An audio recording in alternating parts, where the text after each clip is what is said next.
So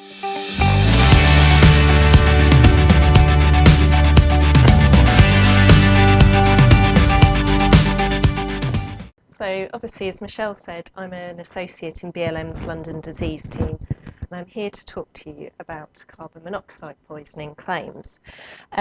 We're seeing more and more of these types of claims, and what I'm going to focus on today is the low-level exposure claims. And I'm specifically going to talk about the medical issues that are associated with these sorts of claims. How is the claimant going to prove medical causation where exposure is very low or in doubt? And equally, how is the defendant going to refute the claimant's case on causation? So before we get into the ins and outs of the claims, I just thought I'd give you some background regarding carbon monoxide, the type of claims we deal with, and also background to the medical issues. So as you probably know, carbon monoxide is a gas that's odourless, colourless, tasteless, non-irritant, but it's extremely toxic to humans and animals. It can prove fatal. It's produced when there's incomplete combustion of fuels such as gas, coal, wood, due to the poor installation or the poor maintenance or manufacturing defects. In terms of the claims we're dealing with, the usual claims we do get are public liability claims, and they're very often a landlord-tenant situation. So you've basically got a scenario where the resident or the residents of a house don't have responsibility for maintaining the gas fittings or a boiler, etc. Now, quite often the cases we deal with, they don't have an established leak of carbon monoxide. It's in doubt. You might have a scenario where there's an issue with the boiler, it's failed its gas safety certificate, it's not working for some reason. In terms of the claims we're dealing with, we also are seeing a lot of multi-defendant claims. So the claimant might be pursuing the landlord, and they might also be pursuing the person that serviced the boiler or installed it, etc. They also might be multi-claimants, so all the residents in the house, all the members of the family. And it's worth mentioning also that in terms of the landlords we deal with, obviously we act for housing associations, councils, etc. But there are also the sort of non-professional landlords, someone that owns one or two houses that they rent out as sort of lay landlords, and it's obviously that raises its own scenarios there. As I said, most of the claims we deal with are PL, but we do get some EL claims, but they're less common. They might arise where gas fittings are in the employee's workplace, but they are less common than PL claims. So to give you some background about the medical effects of carbon monoxide exposure. So obviously, as I said, it's a gas, so it's going to reach the body via inhalation, and it's absorbed into the bloodstream like oxygen. And on a basic level, oxygen is carried in the blood by hemoglobin. Carbon monoxide combines with hemoglobin to form a substance known as carboxyhemoglobin, which you might see abbreviated to COHB. So it's basically depriving the body of oxygen. And if someone goes to hospital and says, I think I've been exposed to carbon monoxide, they're going to have a blood test, which is undertaken to measure the amount of COHB in the bloodstream. And the result is expressed as a percentage. And so this is a table, which actually I took this out of the BLM mini guide on carbon monoxide. And this is basically a scale of the expected symptoms that you would get from different amounts of carboxyhemoglobin in the bloodstream. And if you just pay attention to the lower end of the scale, you can see that the sort of symptoms, flushed skin, headaches, breathlessness, etc., well, they are symptoms that could be caused by something else, like a virus, like a flu, etc. It's also worth mentioning that somebody who is a smoker is going to have a certain level of carboxyhemoglobin in their bloodstream. Now, just a word of caution about these blood tests. If you're looking at someone's medical records and they've got the blood test results, they're only helpful if they're measured at the time of exposure or shortly afterwards, because carbon monoxide has a half-life, so it leaves the body via lung exhalation. So basically, the longer the person's away from the source of carbon monoxide, the more the amount of COHB in your bloodstream is going to decrease. Now, as far as I can see, the traditional view of low-level exposure to carbon monoxide is it might cause these symptoms whilst the exposure is ongoing or shortly afterwards, but once someone's removed from the source, once the carboxyhemoglobin has left their bloodstream, the symptoms should clear up. That view is now being challenged by claimants, and they're experts in some of the claims we're dealing with. So going back to what I said at the beginning, there's a claimant who's got some vague symptoms. They might or might not have had an issue, say, with a boiler in their house that might or might not be malfunctioning. Not quite sure if there was actually a leak of carbon monoxide. How's that claimant with their symptoms going to prove causation? They might not have also gone to A&E at the time of the potential exposure. They might not have had a blood test undertaken. They might have simply put 2 and 2 together later on. Well, they could get a report from a GP, a general sort of expert, who will simply say the symptoms are consistent with carbon monoxide, but that's not very helpful. Or they could go to an expert by the name of Dr. Edward Walker, who inevitably seems to pop up as the claimant's expert on all these low-level cases. His actual qualification, this is sort of taken from the CV at the start of one of his reports. He's an associate specialist in emergency medicine working full-time in the NHS. He's got a specialist interest in carbon monoxide. He's involved with lots of charity educational work, writes articles, gives evidence to MPs, parliamentary gas safety groups, etc. What he says in his reports give credence to low-level exposure causing permanent and lasting symptoms, or they give credence to a situation where the claimant has another condition that might actually cause all these symptoms, and Dr. Walker will give weight to the claimant's argument that actually all these symptoms are caused by carbon monoxide exposure. His standard report contains some standard points. He basically says there's literature that says carbon monoxide has direct toxic effects separate from the impairment of oxygen carriage, which directly affects the nervous system and causes lasting damage. So this is quite a different medical scenario than that's being painted by Dr. Walker, rather than brief low-level exposure with some temporary symptoms that should hopefully clear up. He's basically saying someone's left with a permanent injury, which is a different scenario and puts a different emphasis on the claim you might be dealing with. He also says in his reports that they might develop symptoms a few weeks after exposure has ended. So someone's exposed, hopefully the exposure's ended, they then start suffering some symptoms later on.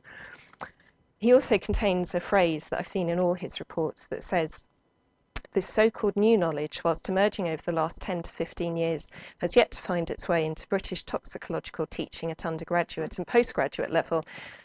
So obviously when you read that, you start thinking, hang on a minute. But basically, his views are giving scope to claimants to argue that they've got the symptoms of carbon monoxide poisoning, even where it's a very minor leak, even in the case where you're unsure as to whether there's a leak that actually occurred at all. He's also giving credence to claimants who have symptoms that come about some weeks later, and also in the scenario where the symptoms could be attributed to an alternative diagnosis. So as I said, the phrase that this is new knowledge, it's emerging, it's not accepted by medical practice in the UK, it's quite easy, I think, to read his reports and think, well, this is going to be easy to defend. He's a lone wolf, he's acting on a theory of his own, it's not accepted by general medical practice. But I'd urge a note of caution on using a generic medical defence in one of these claims. Having looked into it a bit more, in relation to a claim that was due to go to trial, but the trial didn't go ahead for other reasons, I should emphasise. I traced 2 papers, which I've just put the names of there. They're both available online if you Google them, and you can read them in more detail. But these 2 papers essentially suggest a wide variety of symptoms that are permanent and caused by low-level exposure. What the papers don't do is talk about the mechanism as to why the very low-level exposure might cause those symptoms. I think they're more in relation to observations by clinicians in clinical contexts. The Nhs paper, the first one there from 2013, is quite interesting. It's by the Chief Medical Officer, as you can see, Chief Nursing Officer and Director of Nursing for the Department of Health. That went to all GPs, all A&E teams, all NHS trusts, and one of the phrases it says in that report is to say that prolonged exposure to concentrations that produce only minor symptoms may in some cases be associated with lasting neurological effects, including difficulties in concentrating and emotional liability. So it's suggesting, again, quite a wide variety of symptoms that might be due to carbon monoxide exposure. The Health Protection paper, which is the second paper from the Health Protection Agency gives a long list of symptoms that might be due to carbon monoxide. It says chronic exposure to low concentrations may lead to tiredness, lethargy, headaches, nausea, dizziness, personality changes, memory problems, Parkinsonian symptoms, visual loss, dementia, as well as loss of visual, auditory and cognitive function. So a massive range of symptoms potentially attributed to that.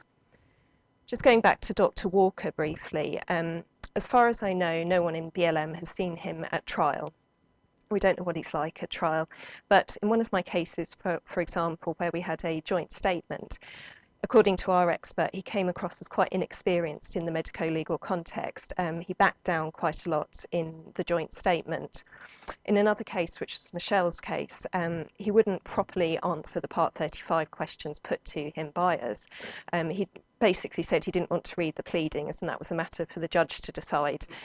He wouldn't consider the alternative factual scenario that the defendant was putting out. His answers were generally partisan to the claimant. He wasn't really following his overriding duty to the court.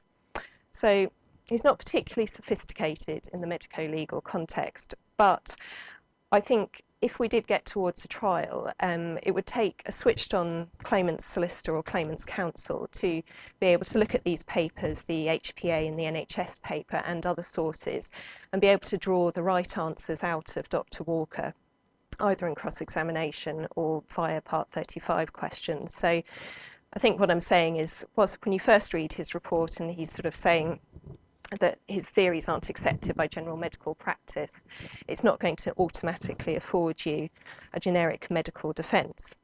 So saying that, how do we counter Dr. Walker or this kind of case if it comes across your desk? Well, the best way to counter Dr. Walker really is to defend breach, so show there wasn't any carbon monoxide exposure. I know I've obviously not talked about breach today, and that's a whole other topic on its own right, but for example, looking at things like, has the boiler been serviced properly? Have you had the gas safety certificates done, the landlord's gas safety certificates, the servicing, etc.? That would be an ideal way to defend the claim, and then you can say, well, there wasn't exposure in the first place.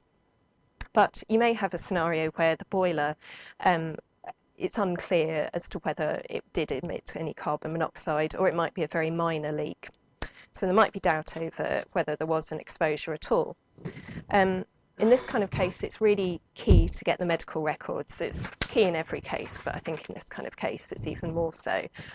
You want to be looking at things like, is the claimant a smoker? As I mentioned earlier, a smoker will have a certain level of carboxyhemoglobin in their bloodstream.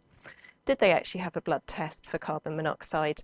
When did they have it? And when was it in relation to when they were removed from the source of carbon monoxide? So as I mentioned earlier, it has a half-life, so the longer you're away from the source of exposure, the more it's going to decline in your bloodstream, and therefore that's going to affect the blood test results. The other interesting things to look at in medical records is, does the claimant have a condition that might explain all these symptoms? So in a couple of cases I've dealt with where Dr. Walker has been very sure it's all due to carbon monoxide. In one case, a claimant essentially was being treated by her treating consultants for severe organic migraines. She was being treated by a host of neurologists. None of them had even considered carbon monoxide as a potential cause of all these symptoms she was suffering, but Dr. Walker, having seen the medical records, still concluded it was all due to carbon monoxide. In another case I was dealing with, it was an elderly gentleman who was having symptoms of confusion, memory loss, loss of faculties. He was being treated on the basis he had the onset of dementia and Alzheimer's. Again, Dr. Walker read all the records and decided it was carbon monoxide poisoning. So it's interesting also to see in the records, have the treating consultants been alerted to the fact that this person might have been exposed to carbon monoxide? Have they considered that at all, or have they dismissed it? Obviously, in terms of dealing with Dr. Walker, obviously you might think about getting your own medical evidence. Now, the trouble is that we've not really traced anyone who is in the same field as him. He's an associate specialist in emergency medicine, but he's got a specialist interest in carbon monoxide poisoning. What I've done in other cases is to consider a report in the field of medicine that's the same as the treating consultants, or the same as the primary symptoms that they suffer from. So if someone's under the care of neurologists, get a neurology report. If someone's got respiratory symptoms, consider a respiratory report. and that will give you scope to argue, is there a differential diagnosis, an alternative medical diagnosis? The last way that I'd suggest that you can counter this or defend this kind of claim is to get an engineering report, an expert engineering report. They can basically estimate the dose of carbon monoxide. So they'll look at things, say you've got a boiler that's malfunctioning, they'll look at how the boiler functions, the flow rate, how much carbon monoxide it might have produced, and they'll look at things like the volume of the room, for example, where the boiler was located and how likely it is that the carbon monoxide would have spread to, say, the claimant's living areas. You can send the engineering report to a toxicology expert who can say whether it's likely that dose of carbon monoxide would have led to the symptoms alleged. And if we just look at this table, this is quite an interesting table which is taken from one of my reports from an engineer. So if you get an engineering report, they are going to tell you, if you can see the pointer there, they're going to tell you a result that they'll say there was so many parts per million, or ppm, of carbon monoxide. And then this table is quite helpful because it goes on to say what's the likely effect of that dose, so say 100 parts per million, well, is going to produce a slight headache in 2 to 3 hours on adults. And that equates to an approximate 13% saturation of carbon monoxide in the bloodstream. So where this table or this approach proved really useful in one of my cases was where, and this was actually the organic migraine case, where the expert engineers in the joint statement agreed between themselves that the migration into the living space of the claimant's flat was less than 10 parts per million. And so if you look at this table, to start off with the lowest form of symptoms, slight headache in 2 to 3 hours, you need to be up to 100 parts per million of carbon monoxide, and yet the engineering experts were saying simply it's only going to be around 10 parts per million in her living spaces. So in that case, whilst we've got Dr. Walker saying, oh, all these symptoms are definitely due to carbon monoxide, we've been able to counter that and say, well, actually, this is the amount that it was likely to be in the atmosphere, and it's nowhere near the lowest level for having any symptoms. Obviously, I'm talking about expert engineering evidence, I'm talking about medical evidence, possibly a toxicology report. All this is going to be quite costly, and obviously it's something you need to bear in mind, the cost benefit of actually obtaining the expert evidence. It's going to be a case where QOX applies, so you're unlikely to be able to get your costs back. And in terms of dealing with the cases and how you approach them, it does depend on a case-by-case basis. It depends what sort of message you want to send. Even if the case involves low-level exposure, it might not be low value if the claimant's left with permanent symptoms that, for example, affect their ability to work. In terms of the claims we've dealt with also, it's not really a floodgates type scenario, and we also don't really see the same claimants' firms. It does actually tend to be sort of more local firms that are dealing with these claims for claimants, or high street firms. But hopefully I've given you some insights into how to deal with a low-level carbon monoxide poisoning claim and how to deal with and approach Dr. Walker if you come across with him.